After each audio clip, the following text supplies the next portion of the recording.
It's been a pretty quiet weekend overall. Not really that surprising. This is what we had talked about yesterday. The market right now is just kind of waiting. It's trying to get its feet under itself. We obviously know that institutional money during the work week has been doing some big dumping. So hopefully that doesn't continue as we get into Monday. But what I do want to talk about is a few things that we're going to need to watch very, very closely as we get into this next week. Could be pretty important signs if we are prepping for a little bit of a bounce in the space. Do want to also talk about, now that the government shutdown is concluded, we have some important dates that are going to probably cause some volatility in the markets. We'll discuss all that and more in this video. So if you guys are new or haven't already, show your support for the channel down below. Hit that subscribe button, that bell. It's free to do. It'll keep you updated anytime there's new content live here on the channel. So ADA right now is floating kind of around 50 cents, not really making too much movement one way or the other. You guys can see that as we got through the hourly candles, basically in this 5 a.m. hour here is when we had a nice dump across the market. We actually moved down 1.82%. But ADA right now is, again, just, kind of doing the same thing it's been doing since Friday. Not a whole lot. That can be said throughout the crypto market.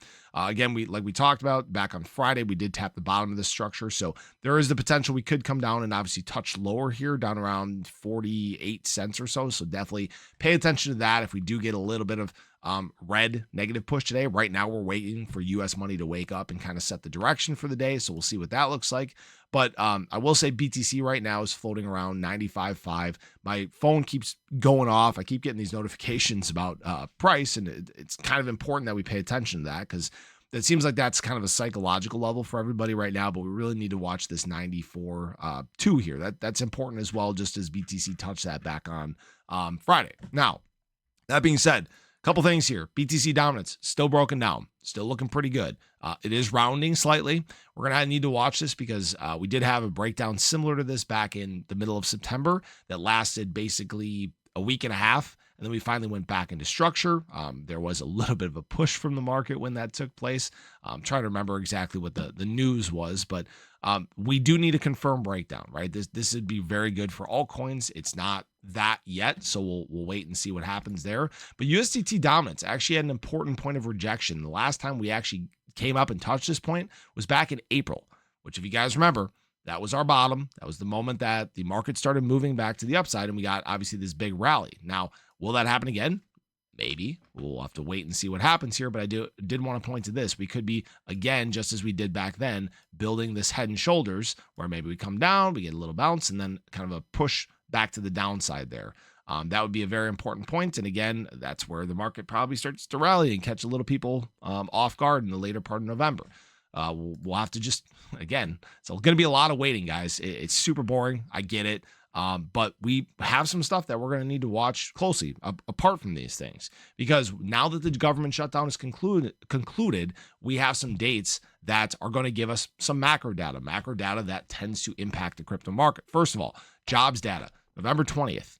That is coming on, what's that, Thursday. So that is something that could cause some volatility in the market one way or the other.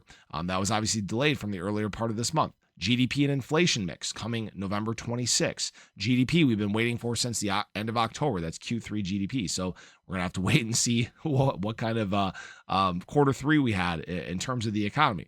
Payrolls on December 5th. So that's more jobs data, right? Going to see if unemployment is in fact rising. And then lo and behold, we have CPI and PPI on December 10th and 11th. And that also coincides with the FOMC meeting taking place or concluding on December 10th. So we kind of have this big, we'll call it basically 20-day window where we could have a lot of changes in directions in the market. Ups, down. Maybe it's just a whole bunch of chop that frankly does nothing in the charts. I'm sure there'll be some manipulation at the time. I'm sure there'll be some maybe pumps leading into data, dumps following data. It would not surprise me at all if that's the way that things go. But we do need to get through all these dates and see where price is at that point before obviously we can make some judgments on what the overall direction might be. Now, that being said, one thing else that I wanted to note here is we do need to watch Bitcoin exchange supply. Now, this isn't really a big deal as of right now, but it's something that if it continues, it's definitely worth noting.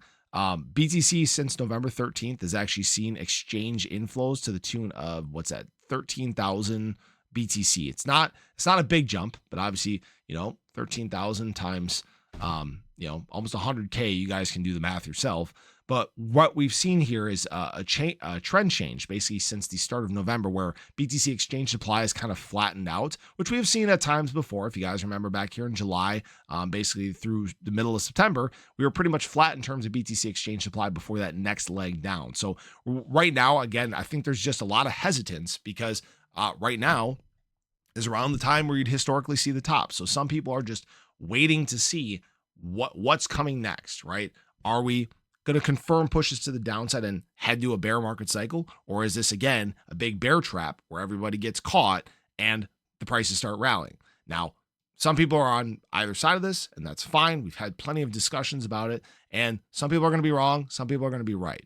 And right now, it seems like a lot of people are really focusing on, oh, we're entering a bear market, prices are dropping. And I want to remind everybody, if that's what everybody thinks, do we think that's what's going to happen? Do the large entities know that that's what everybody's thinking? And are we being played into thinking that, right? Now, obviously, me personally, I've talked about what's going on right now for a very long period of time. I'm going to keep bringing it up, keep reminding everybody that I said for years now that we would have a big shakeout around the time of the historic top. And we're getting exactly that. And again, maybe we fall into a bear market, but if this thing explodes out of here and a bunch of people are caught, well, there it is.